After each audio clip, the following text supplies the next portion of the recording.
Movie ஸ்னீக்ஸ் channel பார்த்துட்டு இருக்க அனைத்து நண்பர்களுக்கும் வணக்கம். நாம இன்னைக்கு பார்க்க போற மூவி 2017ல ரிலீஸ் ஆன super hit Korean psychological thriller movie forgotten. So இந்த படம் ஓப்பன் ஆகும்போது ஒரு ஃபேமிலி வந்து புது வீட்டுக்கு போயிட்டு இருக்காங்க. ஒரு அப்பா, அம்மா, அதுக்கப்புறம் ஒரு அண்ணா, ஒரு தம்பி.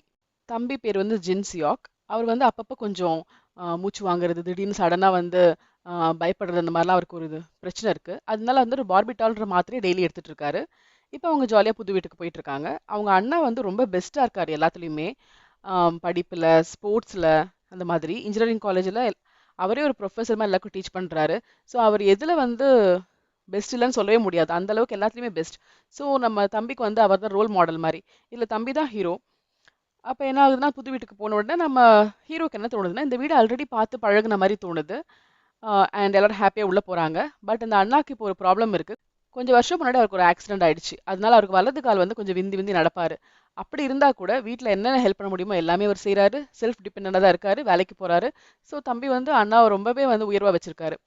அண்ட் அந்த வீட்ல எல்லாத்தையும் ஷிஃப்ட் பண்ணும்போது அங்க ஒரு ஷிஃப்ட் பண்றவர் நம்ம ஹீரோவை பார்த்து கேட்குறாங்க. அந்த அண்ணா வந்து உங்களுக்கு என்ன உறவுன்னா, என்னோட அண்ணா அப்படின்னு. அண்ணாவா? உங்க 2 பேருக்கு எவ்வளோ வயசு கேப் இருக்குன்னு ஏதோ கேட்க வராரு. அதுக்குள்ள அந்த அண்ணா என்ன சொல்றாருன்னா, தம்பிய கூட்டிட்டு போயிடுறாரு. அண்ட் அண்ணாவும் தம்பியும் 2 பேரும் ஒரே ரூம் ஷேர் பண்றாங்க. அந்த வீடு சூப்பரா இருக்கு. அதுல ஒரு ரூம் மட்டும் மூடி இருக்கு. அப்போ தம்பி வந்து கேட்கிறாரு, அப்பா அதை ஓப்பன் பண்ணுங்க அப்படின்னா, அப்பா சொல்றாரு, பழைய ஓனரோட திங்ஸ் எல்லாம் உள்ள போட்டிருக்காங்க. கொஞ்ச நாள் கழிச்சு அவங்க எடுத்துட்டு போவாங்க. அவர் நம்ம கிட்ட கேட்டதே அது ஒண்ணுதான். ரூமை மட்டும் ஓப்பன் பண்ணவே பண்ணாதீங்க. எங்களோட முக்கியமான பொருட்கள்லாம் உள்ள இருக்குன்னு சொல்லியிருக்காரு. ஸோ அந்த பக்கம் நீங்க யாரும் போகக்கூடாது அப்படின்றாங்க. அண்ட் இவங்கெல்லாம் நல்லா செட்டில் ஆயிடுறாங்க. அங்கே எல்லா திங்ஸும் வச்சாச்சு. நைட் வந்து டின்னர் சாப்பிட்டுட்டு இருக்காங்க. நல்லா வந்து இடி இடிக்குது, மழை பெய்ய போகுது. அப்போ பார்த்தா மேலே இருக்க அந்த ரூம்ல இருந்து சத்தம் கேட்குற மாதிரி இருக்கு. தம்பி கேட்குறாங்க, ஏதோ சவுண்ட் வர மாதிரி இருக்குன்னு. மற்றவங்களாம் சொல்றாங்க, இல்லை அது உன் பிரமையா இருக்கும், அதெல்லாம் சவுண்ட்லாம் கிடையாது அப்படின்னு.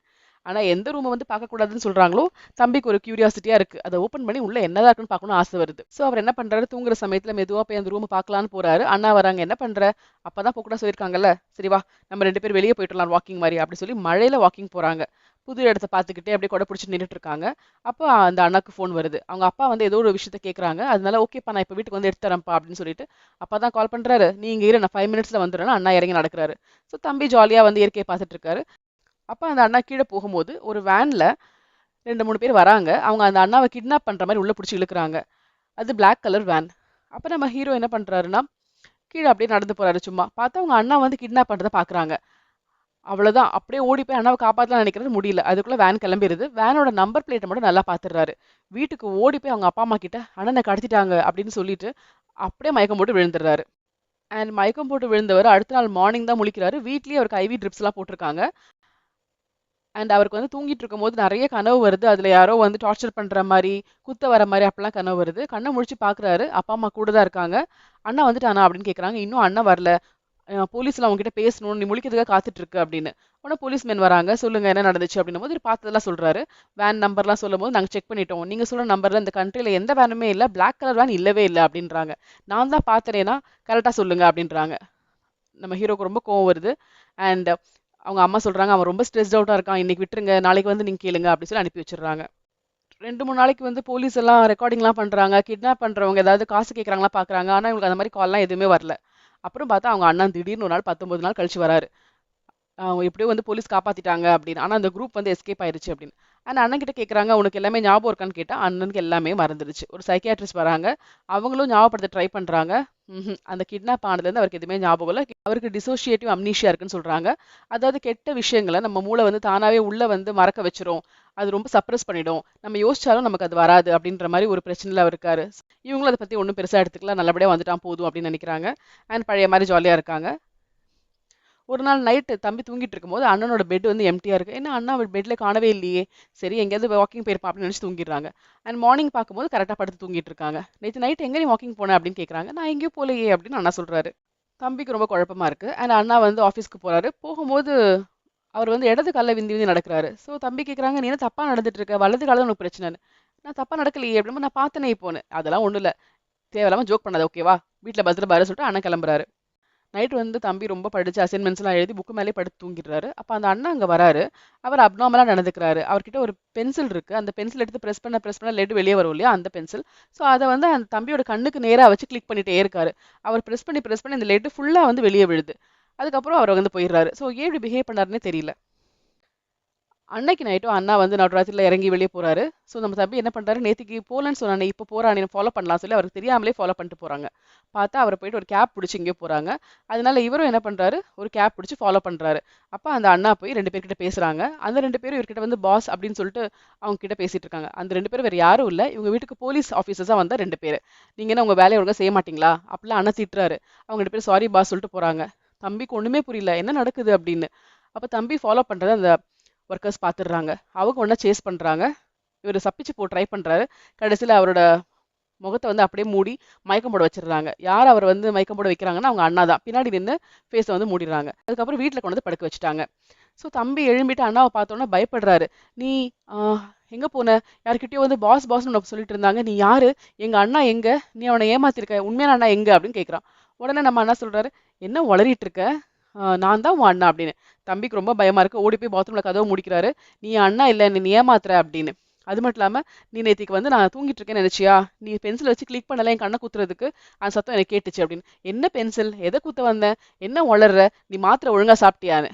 பர்டிகுலர் டே வந்து நம்ம தம்பி மாத்திரை போடல.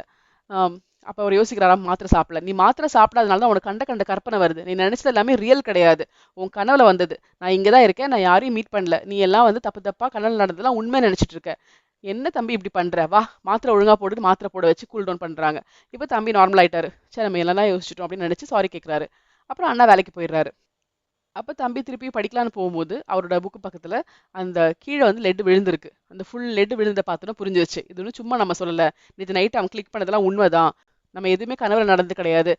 எல்லாமே ரியல் தான். இவன் நம்ம கிட்ட நடிச்சிருக்கான். ஏதோ ஒரு தப்பு நடக்குது அப்படின்னு புரியுது. உடனே தம்பி அம்மா கிட்ட போய், அம்மா நான் உங்ககிட்ட ஒரு முக்கியமான விஷயம் சொல்லணும். இவன் அண்ணன் கிடையாது. வேற ஒரு ஆள் தான் வந்து இங்க நடிச்சுக்கிட்டு இருக்கான் அப்படின்ற மாதிரி சொல்றாங்க. அம்மாக்கு ஒன்றும் புரியல. என்ன சொல்ற அப்படின்னும் போது, ஆமாம்மா அவன் நடவடிக்கை எல்லாம் வேற மாதிரி இருக்கு. அவன் வேற காலில் விந்தி விந்து நடந்தான். அதுக்கப்புறம் இந்த மாதிரி நைட் வெளியே போய் மீட் பண்ணிட்டு வரான்ற எல்லா கதையும் அவர் சொல்றாரு. அவங்க அம்மா அப்படியே ஷாக்கா இருக்காங்க. அம்மா நீங்க அப்பா கிட்ட இப்ப சொல்லாதீங்க. அவன்கிட்ட எதுவும் கேட்காதீங்க. இன்னைக்கு நைட்டு தூங்கும் போது அவன் எழும்புனான்னா அப்பாவை ஃபாலோ பண்ண சொல்லுங்கம்மா. அம்மா வந்து ஷுவரா அப்படியே பண்றேன் அப்படின்றாங்க. அதுக்கப்புறம் தம்பி அப்படியே ரூம்ல தூங்கிட்டு இருக்காரு. நைட்டு வந்து தண்ணி குடிக்கலாம்னு கீழே கிச்சனுக்கு போறாங்க. அவங்க அம்மா போன்ல பேசுறத கேட்கறாரு.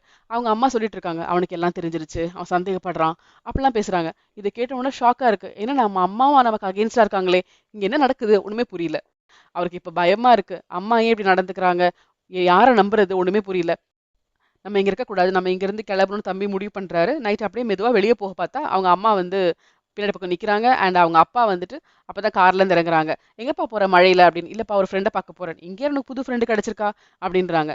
ஆனா கடைசியில அவர் எஸ்கேப் ஆகி ஓட ட்ரை பண்றாரு. அங்க ஒரு சர்வெண்ட்டும் இருக்கான். அவனும் துரத்திட்டு பிடிக்க ஓடி வரான். நம்மளோட ஹீரோ ஃபாஸ்டா ஓடிக்கிட்டு இருக்காரு. அப்ப அந்த சர்வன் வலிக்கு கீழே விழுந்துடுறான். அண்ட் நம்மளோட ஹீரோ கரெக்டா வந்து போலீஸ் கார்லயே வந்து மாட்டிக்கிறாரு. ஸோ போலீஸ் ஸ்டேஷன் வந்துடுறாரு. ஸோ போலீஸ் ஸ்டேஷன்ல நம்ம ஹீரோ என்ன சொல்றாருன்னா, தன்னை தானே வந்து அவங்க லாக் பண்ணி வச்சிருக்காங்க. இது அம்மா அப்பா கூட இல்லைன்ற சந்தேகம் வந்துருச்சு. ஸோ என்ன ஒரு மாசமா இந்த வீட்டில் லாக் பண்ணி வச்சிருக்காங்க. அப்பா மாதிரி ஒருத்தர் நடிக்கிறாரு, அம்மா மாதிரி ஒருத்தர் நடிக்கிறாங்க, அண்ணன் மாதிரி ஒருத்தர் நடிக்கிறான். எனக்கு என்னோட உண்மையான ஃபேமிலிக்கு என்ன ஆச்சுன்னே தெரியல அப்படின்றாங்க. போலீஸ்க்கு இந்த கேஸ் ரொம்ப வித்தியாசமா இருக்கு. சரி அவங்களோட பர்த் டேட்லாம் கேட்கும்போது நீ என்னைக்கு தொலைஞ்சு போன அப்படின்னும் போது இவரோட பர்த் டேட்லாம் சொல்றாங்க. அப்ப பார்த்தா உன்னை வந்து மிஸ் பண்ண மாதிரி யாரும் சொல்லவே இல்லையே. அண்ட் லாஸ்ட் மந்த்லாம் எந்த மிஸ்ஸிங் கம்ப்ளைண்ட்டும் வரலையே அப்படின்றாங்க. அப்போ வந்து அவர் பிறந்த வருஷம் 1977. அப்ப நம்ம ஹீரோ கிட்ட கேக்குறாங்க. சரி ஓகே. உனக்கு வந்து வயசு வந்து இப்போ 40 ஆகுதா அப்படின்னு கேக்குறாங்க. அப்ப நம்ம ஹீரோ சொல்றாரு, இல்ல எனக்கு 20 அப்படின்னு.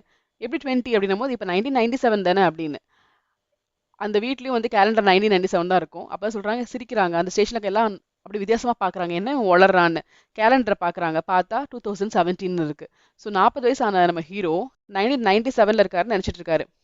ஹீரோக்கு ஒண்ணுமே புரியல. என்ன 2017 அப்படின்னமோ சுத்தி பாக்குறாங்க. பார்த்தா எல்இடி டிவி வந்திருக்கு. எல்லார்கிட்டயும் வந்து லேப்டாப், செல்போன் அதெல்லாம் இருக்கு. அண்ட் பிரசிடென்ட் மாறி இருக்காங்க. அதெல்லாம் பார்க்கும்போது ஓகே இது வந்து பழைய காலம் கிடையாது அப்படின்ற உண்மை புரியுது. அப்பதான் அவர் கண்ணாடி பார்க்கும்போது இது வரைக்கும் பார்க்குற ஃபேஸ்ல இருந்து அவரோட உண்மையான ஃபேஸ் அவர் இப்பதான் பார்க்குறாரு. தட் மீன்ஸ் 20 இயர்ஸா தான் அவர் தன்னை நினைச்சிட்டு இருந்தாரு, பார்த்துட்டு இருந்தாரு. இப்போ பார்க்கும்போது உண்மையா 40 வயசானவர் எப்படி இருப்பாரோ அதே மாதிரி நம்ம ஹீரோக்கு வயசான தோற்றம் தெரியுது. அது அவரும் புரிஞ்சுக்கிறாரு. எனக்கு வயசாயிருக்கு. நான் ஒன்றும் சின்ன பையன் இல்ல. என்னை சுத்தி என்ன நடக்குது? ஒண்ணுமே புரியல அப்படின்னு ஷாக் ஆகுறாரு. ஐயா அவர் ஸ்டேஷன்ல இருந்து வெளியே வராரு. இவருக்கு வந்து மனநல பாதிக்கப்பட்டிருக்குன்னு நினைச்சு அவங்களும் விட்டுட்டாங்க. அண்ட் வீட்டுக்கே வராரு வேற வழி இல்லாம. வீட்ல யாருமே இல்ல. அப்பவும் மழை பெஞ்சிட்டு இருக்கு. ஸோ அவர் வந்து மெதுவா அந்த ரூமுக்கு வராரு. ஒரு ரூம் எப்பவுமே மூடி போட்டிருக்குல்ல. பழைய ஓனரோட திங்ஸ் இருக்குன்னு. அந்த ரூம் வந்து ஓப்பனா இருக்கு. நம்ம ஹீரோ உள்ள போய் மெதுவா ஓப்பன் பண்ணி பாக்குறாரு. பார்த்தா அங்க 2 பொம்மை இருக்கு. 2ம் ஃபீமேலோட பொம்மை. ஒண்ணு ஒண்ணு வந்து அப்படியே செத்து போன மாதிரி கிடக்கு. அதுல வந்து நல்லா கத்தியால குத்துன மாதிரி பிளட் எல்லாம் ஸ்பில் ஆயிருக்க மாதிரி இருக்கு. அண்ட் ஒரு பாட்டு ப்ளே ஆயிட்டு இருக்கு. ஹீரோக்கு ஒன்றும் புரியல. இது என்னது இது இப்படி இருக்கு அப்படின்னு பேனை பார்த்துட்டு இருக்காரு. அங்க பார்த்தா அவங்க அண்ணா, அப்பா, அம்மா எல்லாம் வராங்க. இங்க என்னதான் நடக்குது? எனக்கு ஒண்ணுமே புரியல. நீங்கெல்லாம் யாரு? அண்ட் எனக்கு என்ன ஆச்சு? என்னோட உண்மையான அப்பா எங்க இருக்காங்க? அப்படி கேட்கும்போது அப்ப நம்ம ஹீரோட அண்ணா சொல்றாரு, 20 வருஷம் முன்னாடி நிறைய விஷயங்கள் நடந்தது. அதாவது டிசம்பர் 20 1997ல இந்த வீட்ல வந்து மர்டர் நடந்தது. ஒரு அம்மாவும் பொண்ணும் ரொம்ப கொடூரமான முறையில வந்து கொலை பண்ணப்பட்டாங்க. அது பத்திரிக்கையிலலாம் வந்துச்சு. போலீஸ் கேஸ் ஆச்சு. கொலைக்காரனை கண்டுபிடிக்கிறதுக்காக போஸ்டர்லாம் ஒட்டியிருந்தாங்க. பல வருஷம் போச்சு. நாளாக நாளாக போலீஸ்க்கும் வந்து எந்த லீடும் கிடைக்கல. அவங்க அதை மறந்துட்டாங்க. ஆனா அந்த குடும்பத்தை சேர்ந்த ஒருத்தர் இருந்தாரு. அவர் வந்து என்கிட்ட இதை கொடுத்தாரு. இவ்வளோ வருஷம் ஆயும் தன்னோட குடும்பத்தை அவர் மறக்க முடியல. அதனால எப்படியாவது நீங்க கண்டுபிடிக்கணும் அப்படின்னு சொன்னாரு. எனக்கு வந்து காசெல்லாம் கொடுத்தாரு. நான் இதை பத்தி தீவிரமா விசாரிச்சுட்டே இருந்தேன். அப்படி இருக்கும்போது தான் எனக்கு உன்னை பத்தி தெரிஞ்சது. நீதான் கொலைகாரன் அப்படின்றத நாங்க கண்டுபிடிச்சோம். நீ ஏன் அவங்கள கொலை பண்ண? உனக்கு அவங்க யாருன்னு கூட தெரியாது. நாங்க வந்து உன்னை கண்டுபிடிச்சு உன்னை கூட்டிட்டு போய் கேட்டோம். சொல்லு, ரீசன் சொல்லு, ஏன் கொன்ன அப்படின்னு கேட்டோம். ஆனா நீ கடைசி வரைக்கும் சாதிச்ச. எனக்கு தெரியாது தெரியாதுன்னு சொல்லிக்கிட்டே இருந்த. நாங்க செமையா உன்னை அடிச்சோம், உன்னை அவ்வளோ கொடுமைப்படுத்தினோம். அதெல்லாம் தாங்கிக்கிட்டும் நீ ஒரு தடவை கூட தெரியும்னு சொல்லல, ஏன் கொன்னன்னு ஒத்துக்கவே இல்லை. கடைசியில உன்னை கொன்னுடுன்னு நான் சொன்னேன். அப்ப என்னோட ஆள் வந்து ஒரு பெரிய கோடாரி எடுத்து உன்னை வெட்டுற மாதிரி வந்தான். அவன் வெட்டுற அளவுக்கே வந்து சேர்லயே குத்திட்டான். அப்ப கூட வந்து நீ அழுதியே தவிர நீ வந்து நான் தான் கொன்னேன் அப்படின்னு சாரிலாம் கேட்கல. அப்பதான் எங்களுக்கு புரிஞ்சுது, நீ ஒரு பெரிய பிரச்சனையில இருக்க. உண்மையாவே நீ எல்லாம் மறந்துட்டா நாங்க நினைச்சோம். அதனால சைக்கியாட்ரிஸ்ட கூப்பிட்டோம். அப்ப அவர் உன்னை பத்தி நிறைய டெஸ்ட் எல்லாம் வச்சுட்டு அப்பதான் சொன்னாரு, இவன் வந்து டிசோசியேட்டிவ் அம்னீஷியால இருக்கான். அவனுக்கு நடந்த கெட்டதை மொத்தமா வந்து உள்ள மறைச்சு வச்சு அதை மறந்த மாதிரி இருக்கான். அவன் ஞாபகத்துக்கே கொண்டு வர மாட்டேங்கிறான். அவனா கொண்டு வந்தாதான் அவன் ஏன் கொலை பண்ணா என்னன்னு தெரியும் அப்படின்னாங்க. அப்போ டாக்டர் என்ன சொன்னாருன்னா, வேற வழியே இல்ல. அந்த கொலை நடந்த ராத்திரியை நம்ம நேரடியா கொண்டு வரணும். அப்பதான் இந்த பையனுக்கு ஞாபகம் வரும்னு சொன்னாரு. உன்னோட ஃபேமிலியை பத்தி நாங்க ஹிஸ்டரிலாம் கலெக்ட் பண்ணோம். அப்பதான் டாக்டர் உன்னோட அப்பாவா நடிக்க ஒத்துக்கிட்டாரு. அண்ட் ஒரு ஆக்ட்ரஸை கூப்பிட்டு இப்ப நம்ம அம்மாவா நடிக்க வச்சிருக்கோம். அண்ட் நான் உன் அண்ணனா நடிச்சேன். உன்னை அந்த 20 வயசு பையனா அப்ப இருக்க சந்தோஷமான பையனா மாத்தி அதே மாதிரி ஃபேமிலில இருக்க மாதிரி கொண்டு போய் அந்த நைட்டை கொண்டு வரணும்னு முடிவு பண்ணோம். அதனாலதான் அதே வீட்டுக்கு ஷிஃப்ட் ஆனோம். அதே ரூம்ல நாங்க வந்து அந்த கதவெல்லாம் லாக் பண்ணி வச்சுட்டு அந்த சீனை வந்து செட் பண்றதுக்கு ரெடி பண்ணோம். அண்ட் அன்னைக்கு நல்லா மழை பெய்யும்னு தெரியும். ஸோ நீ எங்க மேல சத்தம் கேட்டது சொன்னது என்னன்னா, உள்ள ரூம்ல மூடிட்டு 2 பேர் அங்க வந்து அந்த பொம்மையெல்லாம் ரெடி பண்ணிட்டு இருந்தாங்க. அந்த சவுண்டு தான். அதுக்கப்புறம் நான் வேணும்னே உன்னை வாக்கிங் கூட்டு போனேன். ஸோ வாக்கிங் முடிச்சு நான் ஃபர்ஸ்ட் போயிருவேன். அதுக்கப்புறம் நீ சேர்த்து வீட்டுக்கு வருவேன். நீயா அந்த ரூமுக்கு போவ. அந்த 2 பொம்மையும் பார்த்துட்டு உனக்கு பழைய ஞாபகம்லாம் வரும்னு தான் நாங்க நினைச்சோம். ஆனா அதுக்குள்ள போலீஸ் என்ன அரெஸ்ட் பண்ணிட்டாங்க. நான் வந்து ஒரு ஃப்ராடா இருந்திருக்கேன். ஸோ என்னோட பழைய கேஸ்னால போலீஸ் என்ன பிடிச்சிட்டு போயிட்டாங்க. நான் இல்லாதனால நீ வந்து போலீஸ் அரெஸ்ட் பண்றதை பார்த்துட்ட. அண்ட் மயக்கம் போட்டு வீட்டில் விழுந்துட்ட. ஸோ நாங்க போட்ட பிளான் ஃபுல்லா சொதப்பிருச்சு. அதுக்கப்புறம் நீ எழும்பிட்டு நான் எங்கன்னு கேட்டுட்டு இருந்தேன். நான் அது வரைக்கும் ஜெயில்ல இருந்தேன். ஸோ ஒரே நாள்ல முடிய வேண்டியது ரொம்ப டிராக் ஆயிட்டே இருந்துச்சு. நான் ஒரு 19 நாள் கழிச்சு பெயில்ல வெளியே வந்தேன். அண்ட் அந்த மழை நாளுக்காக நாங்கள் காத்துட்டு இருந்தோம். ஸோ மழை பெய்யும் போது அது திருப்பி நடிக்கணும்னு நினைச்சிட்டு இருந்தோம். அந்த நாள் வரவே இல்ல. ஆனா அதுக்குள்ள உனக்கு வந்து கொஞ்சம் கொஞ்சமா ஞாபகங்கள் வர ஆரம்பிச்சது. நீ அந்த பார்பிட்டால் மெடிசனையும் ஒழுங்கா எடுக்காம போயிட்ட. மெடிசன் எடுக்காதனால உனக்கு கொஞ்சம் அரைகுறையா ஞாபகங்கள் வர ஆரம்பிச்சிருக்குன்றது புரிஞ்சுது. அதை விட எங்களை வேற கண்டுபிடிக்க ஆரம்பிச்சிட்ட. என்ன வேற நீ வந்து அந்த கெட்டவங்களோட பார்த்துட்ட. ஸோ இதை சீக்கிரமா செயல்படுத்தணும்னு நினைச்சோம். பட் இந்த மழைனால நீ எஸ்கேப் ஆகி ஓடிட்ட. சொல்லு, இப்ப சொல்லு, உன் ஞாபகம் வருதா? நீ ஏன் கொலை பண்ணன்னு கேக்குறான். அப்ப அந்த தம்பி சொல்றான், நான் கொலை பண்ணவே இல்லை. இப்போ நீ லூஸ் மாதிரி தான் பண்ணிட்டு இருக்க. என்ன தப்பா நினைச்சிட்டு இருக்க. நான் யாரையுமே கொலைப்படுறதில்ல என் வாழ்க்கையில அப்படின்னு சொல்றாங்க. இதெல்லாம் அவங்க பேசும்போது அந்த அண்ணா வந்து கார்ல கூட்டிட்டு போறாங்க அந்த தம்பியை திரும்ப அடைச்சு வச்சு கேட்கறதுக்காக. ஸோ அந்த தம்பி என்ன பண்றாங்க, அந்த கார் மூவிங்ல இருக்கும் போதே எகிரி குதிச்சு ஜம்ப் பண்றாங்க. நான் இங்க இருக்க மாட்டேன்னு எஸ்கேப் ஆகி ஓடுறான். ஸோ இந்த அண்ணா என்ன பண்றாரு, நல்லா சேஸ் பண்றாரு. இந்த சேசிங்ல அண்ணா போய் ஒரு இன்னொரு கார் இடிச்சிடுறாரு. அவருக்கு அப்படியே தலையில இருந்து ப்ளீடிங் ஆகி மயக்கம் போட்டுறாரு. அண்ட் தம்பியும் போய் இன்னொரு கார் முன்னாடி விழுந்துடுறான். அண்ட் அந்த கார் டிரைவர் ஐயோ அடிபட்டுருச்சுன்னு சொல்லிட்டு கொண்டு போய் ஹாஸ்பிட்டல்ல சேர்க்குறாங்க. ஹாஸ்பிட்டல்ல சேர்த்து அவர் கேஷுவாலிட்டியில வந்து அவருக்கு ப்ளீடிங்லாம் சரிப்படுத்தும் போது அவருக்கு ஆக்சிஜன்லாம் கொடுக்குறாங்க. அந்த எமர்ஜென்சி டைம்ல நம்ம தம்பிக்கு வந்து பழசெல்லாம் அப்படியே கொஞ்சம் கொஞ்சமா ஞாபகம் வருது. 20 இயர்ஸ்க்கு முன்னாடி அவங்க அப்பா அம்மா கூட ஜாலியா இருந்தது. அவங்கெல்லாம் கார்ல சந்தோஷமா போனது.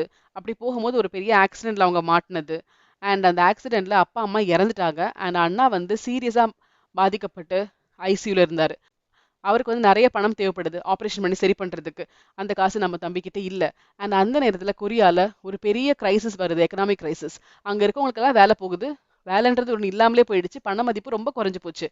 அந்த மாதிரி நாடு ரொம்ப கஷ்டப்படுது. ஸோ அந்த சமயத்துல தம்பியால எந்த வேலைக்கும் போக முடியல. எங்க ஜாப் கேட்டாலும் ஜாப் இல்லைன்றாங்க. ஸோ பணத்துக்கு என்ன பண்ணன்னு தெரியாம பைத்தியம் முடிச்சு உட்காந்துருக்காரு தம்பி.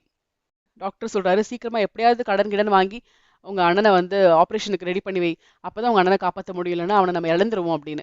தம்பிக்கு என்ன பண்ணன்னு தெரியல. ஆன்லைன்ல நிறைய வேலைக்காக ட்ரை பண்றாரு. அப்போ ஒரு நாள் ரேண்டமா அவருக்கு ஒரு மெசேஜ் வருது, நான் ஒரு வேலை தரேன், நீ செய்வியா, செஞ்சா நான் நிறைய காசு தருவேன், உனக்கு காசு தேவைப்படுன்னு தெரியும்னு. எப்படின்னு உடனே, காசு வேணும்னா சொல்லு, அதெல்லாம் கேட்காது அப்படின்னு உடனே, எனக்கு காசு வேணும், என்ன வேலை சொல்லுங்க அப்படின்னு. நீ ஒருத்தங்களை கொலை பண்ண ரெடியா இருக்கியா, உன் ஃபேமிலியை காப்பாத்தணும்னா நீ அதெல்லாம் செய்வியா, தியாகம் பண்ணுவியான்னு கேட்குறாங்க. தம்பிக்கு என்ன பண்ணன்னு தெரியல, கண்டிப்பா அண்ணனை காப்பாற்றணுன்றதுக்காக எமோஷனலா ஓகே நான் கொலை பண்றேன், யாரை கொலை பண்ணணும்னு கேட்குறாங்க. அப்போ உடனே ஆன்லைன்ல பேசினவங்க ஃபோன் பண்றாங்க. ஃபோன் பண்ணிட்டு, நீ வந்து ஒரு வீடு சொல்லுவேன், அந்த அட்ரஸ்ல ஒரு லேடி இருப்பாங்க, அந்த லேடியை மட்டும் கொலை பண்ணணும், அவங்களுக்கு 2 குழந்தை இருக்கு, குழந்தைய எதுவும் டச் பண்ணக்கூடாது, அந்த மாதிரி செஞ்சா உன் அக்கௌண்ட்ல உடனே காசு வரும் அப்படின்றாங்க. இப்போ தம்பி கத்தியெல்லாம் வாங்கிக்கிறாங்க. இது வரைக்கும் வாழ்க்கையிலேயே பார்க்காத அந்த லேடியை பார்க்க போறாங்க. அன்னைக்கு நல்ல மழை. அப்போ தொப்பியெல்லாம் போட்டுட்டு அந்த வீட்டுக்கு போறாங்க. அந்த வீட்டுக்கு போறதுக்கு சாவி கூட எங்க இருக்குன்னு அந்த ஃபோன்ல சொன்னவன் சொல்லியிருப்பான். ஸோ அதை எடுத்துட்டு உள்ள போயிடுறாரு. நைட் டைம் அப்ப அந்த வீட்ல அந்த அம்மாவும் அவங்களோட பையன் 6 வயசு குழந்தையும் ஒரே ரூம்ல இருக்காங்க. அதை பாக்குறாங்க. பார்த்துட்டு கொலை பண்ற எண்ணமே நம்ம ஹீரோக்கு வரல. அச்சோ நம்ம என்ன வேலை பண்ணிட்டு இருக்கோம், அப்படியே அமைதியா போயிடலாம் சொல்லிட்டு மெதுவா திருப்பி நடக்கிறாரு. அவர் கையில கத்தி இருக்கு. அப்ப இந்த லேடி நினைச்சுக்கிறாங்க தன்னோட ஹஸ்பண்ட் வந்துட்டாங்க சொல்லிட்டு, வந்துட்டீங்களாங்க, ரொம்ப லேட் ஆயிடுச்சு, வாங்க சாப்பிடலாம் அப்படின்னு. இப்ப என்ன பண்றதுன்னே தெரியல. அந்த கத்தி அந்த லேடி பாத்துடுறாங்க. அப்படியே கத்த வராங்க. கத்தாதீங்க, நான் போயிடுறேன், நான் யாருக்கும் எந்த பிரச்சனையும் பண்ண மாட்டேன் அப்படின்னு சொல்லிட்டு ஹீரோ போறாரு. லேடி அமைதியா இருக்காங்க. ஆனா மேல மாடியில இருந்து அந்த பொண்ணு வராங்க. அவங்க பொண்ணு ஒரு 16 வயசு இருக்கும். அம்மா அப்பா வந்துட்டாங்களாமான்னு கேட்டுட்டே கீழே வராங்க. அவங்க கத்திய பார்த்துட்டு அவங்க ரொம்ப கத்துறாங்க. அப்ப நம்ம ஹீரோ வந்து, கத்தாத கத்தாத, உங்க அம்மா கிட்ட தான் சொன்ன, அமைதியா இரு, நான் ஒன்றும் பண்ண மாட்டேன் அப்படின்னு. அந்த பொண்ணு கேட்கவே இல்லை. அவ்வளோ கத்து கத்திட்டு ஓடுது. பயந்து பயந்து ஓடுது. நம்ம ஹீரோ கத்தாதன்னு மட்டும் தான் சொல்றாரு. கத்தாம இருந்தா அழகா போயிருப்பாரு. அவர் ரொம்ப பயப்பட்ட உடனே அவ வாயை மூடுறதுக்காக ட்ரை பண்றாரு. அந்த ஒரு கலைபரத்துல அந்த கத்தி வந்து அவ மேல குத்திருது. செம ப்ளீடிங் ஆகுது. அதுக்கப்புறம் தான் நம்ம ஹீரோக்கே புரியுது. அந்த பொண்ணு அப்படியே ரத்த வெள்ளத்துல கீழே விழறா. அப்ப அவங்க அம்மா ஓடி வராங்க. அவங்க அம்மா இதை பார்த்தா அவங்க அம்மா இப்ப கத்த ஆரம்பிச்சுட்டாங்க. அமைதியா இருங்கன்னு சொல்லி அவங்க அம்மாவையும் குத்திடுறாரு. 2 பேரையும் கொன்ன மாதிரி ஆயிடுச்சு. இப்ப என்ன பண்ணனே தெரியல. அலறி அடிச்சுட்டு கீழே ஓடுறாரு. கீழே ஓடுனா கீழே இருந்த அந்த 6 வயசு பையன் எழும்பிட்டான். அம்மா எங்க, அக்கா எங்க, சத்தம் கேட்டுச்சே அப்படின்னு. உடனே அவர் சொல்றாரு, உங்க அம்மா அக்கா இப்ப வருவாங்க, நீ இப்ப என்ன பண்ணா உள்ள போய் பெட்ல படுத்துக்கோ, அண்ட் 100 வரைக்கும் எண்ணணும், ஓகேவா அப்படின்னு சொல்றாரு. அந்த பையன் பாக்குறான். அவனுக்கு பயமா இருக்கு இவரை பார்த்தா. அப்படி பண்ணா அவங்க அம்மா வந்துருவாங்க அப்படின்னோடனே ஓடி போய் அவன் சொன்ன மாதிரியே பெட்ஷீட் எடுத்து மேல போத்திக்கிட்டு 1 2ன்னு கவுண்ட் பண்றாங்க. அந்த சமயத்துல அப்படியே எஸ்கேப் ஆனன்னு போற ஹீரோ அந்த ஹால்ல ஒரு போட்டோ அப்பதான் பாக்குறாரு. அது வேற யாரோட போட்டோவும் இல்ல, அவரோட அண்ணனோட டாக்டரோட போட்டோ. ஸோ அந்த டாக்டரோட ஃபேமிலி தான் இது. டாக்டர், அவங்க ஒய்ஃப், அவங்க பெண் குழந்தை, பையன் குழந்தைங்க இருக்காங்க. ஸோ டாக்டர் தான் அவங்க ஒய்ஃபையே கொலை பண்ண அனுப்பியிருக்காங்கன்ற ஷாக் நம்ம ஹீரோக்கு இப்பதான் வருது. டாக்டர் என்ன பண்றாரு, அவங்க மனைவி இறந்துட்டாங்கன்ற ஃபோன் கால் வரப்போகுதுன்னு மாடியில நின்றுட்டு இருக்காரு ஹாஸ்பிட்டல்ல. ஆனா அதுக்குள்ள டாக்டரோட பையன் வந்து கால் பண்ணி ஒரே அழுக. அப்பா நான் வந்து அந்த ஆள் சொல்லிட்டு போன மாதிரி 100 வரைக்கும் எண்ணப்பா, ஆனா அம்மாவும் அக்காவும் வரவே இல்லப்பா, 2 பேரும் அப்படியே ரத்தம்லாம் வந்து அப்படியே படுத்து தூங்கிட்டு இருக்காங்கப்பா, என்ன ஆச்சுன்னு தெரியலப்பான்னு அழுதுட்டு இருக்கான். இதை கேட்டு டாக்டருக்கு ஷாக் ஆகுது. என்ன அம்மா மட்டும் தான் கொலை பண்ண சொன்னோம், பொண்ணையும் கொலை பண்ணிட்டானே அப்படின்னு ஷாக் ஆகுது. பார்த்தா நம்ம ஹீரோ வந்து நிக்கிறாரு. என்னையே டாக்டர் இப்படி பண்ணீங்க, உங்க ஃபேமிலி உங்க ஒய்ஃபை கொலை பண்ண என்னையே யூஸ் பண்ணீங்க அப்படின்னு. டாக்டரோட, நீ நீ என்ன பண்ணி வச்சிருக்க, என் பொண்ணை ஏன்டா கொன்ன, நான் வந்து அவன் மேல நிறைய இன்சூரன்ஸ் எடுத்திருக்கேன், அதை வச்சு என் குழந்தைகளை காப்பாத்தலாம்னு நினைச்சேன், அதனால என் ஒய்ஃப் போனா பரவாயில்லன்னு நினைச்சேன், நீ என்ன வேலை பண்ணிருக்க, அவளை தியாகம் பண்றதா நினைச்சேன் என் குடும்பத்துக்காக, உன்னை என்ன பண்ற பாரு, நீ சாவணும், உங்க அண்ணனும் செத்துருவான், உன்னையும் சாவடிக்கிறேன் பாரு சொல்லிட்டு டாக்டர் என்ன பண்றாரு, நம்ம ஹீரோவை வந்து கொலை பண்ண ட்ரை பண்றாரு. நம்ம ஹீரோ என்ன பண்றாரு, அப்படியே எதிர்த்து சண்டை போடுறாரு. இப்படி பண்ணும்போது டாக்டர் வந்து மாடியில இருந்து கீழே விழுந்துடுறாரு. நம்ம ஹீரோ கை கொடுத்து காப்பாத்துறாரு. ஆனா அவரால் ரொம்ப நேரம் பிடிச்சி இழுக்க முடியல. டாக்டர் கீழே விழுந்து இறந்துடுறாரு. ஸோ இதான் நம்ம ஹீரோட வாழ்க்கையில நடந்திருந்தது 20 வருஷம் முன்னாடி. அது ஃபுல்லா அவர் மறந்துட்டு ஒரு நாடோடியா வாழ்ந்துட்டு இருந்தாரு. அண்ட் இப்போ எல்லாமே ஞாபகம் வந்துருச்சு. ஹாஸ்பிட்டல்ல தான் இருக்காரு. அப்ப அந்த இடத்துல அவருக்கு ட்ரிப்ஸ் எல்லாம் போயிட்டு இருக்கு, ஆக்சிஜன் கொடுத்துட்டு இருக்காங்க. ஸோ அங்க நம்ம ஹீரோட அண்ணா இப்ப வராரு. அவர் என்ன பண்றாரு, வெயின்ஸ்ல போட்டா செத்து போற மாதிரி ஒரு மருந்தை வந்து ஊசியில் எடுத்துட்டு இருக்காரு. நம்ம ஹீரோக்கு புரிஞ்சிருச்சு நம்மளை கொலை பண்ண போறான் அப்படின்னு தெரியுது. அவர் ஆல்ரெடி நம்ம 2 கொலை பண்ணது ஞாபகம் வந்து, நான் ஒரு கொலைகாரன், நான் சாவதான் லாய்க்கு அப்படின்னு மனசுல வந்து ஃபிக்ஸ் ஆயிட்டாரு. அப்போ நம்ம ஹீரோட அண்ணா சொல்றான், உன்னை நான் கொல்ல போறேன் அப்படின்னு.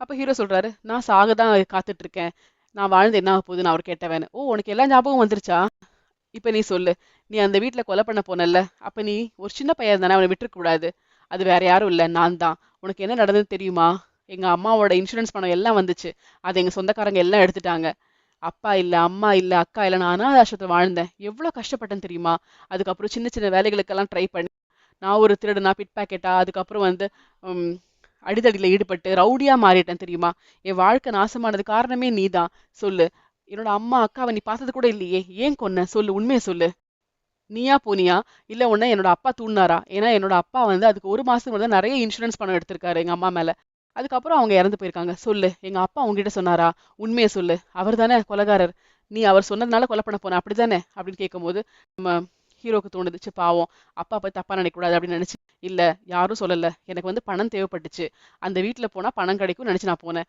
நான் தான் கொலைகாரன் யார் மேலேயும் தப்பு இல்லை அப்படின்னு இப்படி சொல்லும் போது நம்ம ஹீரோட அண்ணாவா இருக்க அந்த பையனுக்கு வந்து புரிஞ்சிருச்சு இப்போ நீ வந்து எங்க அப்பாவை காப்பாத்த ட்ரை பண்றல்ல எனக்கு நிறைய டவுட் இருந்துச்சு ஆனா வந்து கன்ஃபார்ம் ஆயிடுச்சு அப்ப எங்க அப்பன் தான் என் ஃபேமிலியை கொலை பண்ண கொலைகாரன் என் வாழ்க்கை நாசமா போனதுக்கு காரணம் எங்க அப்பன் தானே அப்படின்னு சொல்லிட்டு அவர் கொலை பண்ணல அந்த சிரிஞ்சை அங்கேயே போட்டு ரொம்ப சோகமா நடந்து போயிட்டு இருக்காரு நம்ம ஹீரோ என்ன பண்றாரு கீழே கஷ்டப்பட்டு இறங்கி வந்து அந்த சிரிஞ்சை எடுத்துக்கிறாரு அவரோட கையில தானாவே செலுத்தி சாவறதுக்காக வெயின்ஸ்ல போடுறாரு இதே சமயத்துல நம்ம ஹீரோட அண்ணனா இருக்க அந்த பையன் வந்து நடந்து போயிட்டே இருக்கான் காரிடார்ல ஒரு நர்ஸ் சொல்றாங்க அந்த பக்கம் எங்க போறீங்க அங்க படிக்கட்டுலாம் இல்ல இந்த பக்கம் போங்க அப்படின்னு அதை கேட்டதுக்கு அப்புறமும் இவர் அதே பக்கமா நடந்து போயிட்டு இருக்காரு அப்ப அந்த நர்ஸ் பாக்குறாங்க இவன் எங்க போயிட்டு இருக்கான் அப்படின்னு யோசிச்சு திரும்புறதுக்குள்ள அந்த பக்கமா அந்த பையன் போயிட்டு மாடியில இருந்து ஜம்ப் பண்ணி அவன் இறந்துடுறான் ஸோ இந்த பக்கம் அந்த பையன் இறந்துட்டு இருக்கான் இங்க நம்ம ஹீரோ இறந்துட்டு இருக்காங்க ஸோ பையன் வந்து நமக்கு இனிமே ஏன் வாழணும் உண்மை தெரிஞ்சிருச்சு அப்படின்ற மாதிரி லைஃப்ல இன்ட்ரெஸ்ட்லாம் போயிட்டான் நம்ம ஹீரோ தப்பு பண்ணதுக்கான தண்டனை அனுபவிக்கிறேன் அப்படின்னு நினைச்சு அவர் இறந்துடுறாரு இதோட இந்த படம் முடியுது ஸோ நம்ம எதிர்பார்க்காத ஒரு வித்தியாசமான கதையா இருந்தது இந்த படம் பார்க்கறதுக்கு ரொம்ப இன்ட்ரெஸ்டிங்கா இருந்தது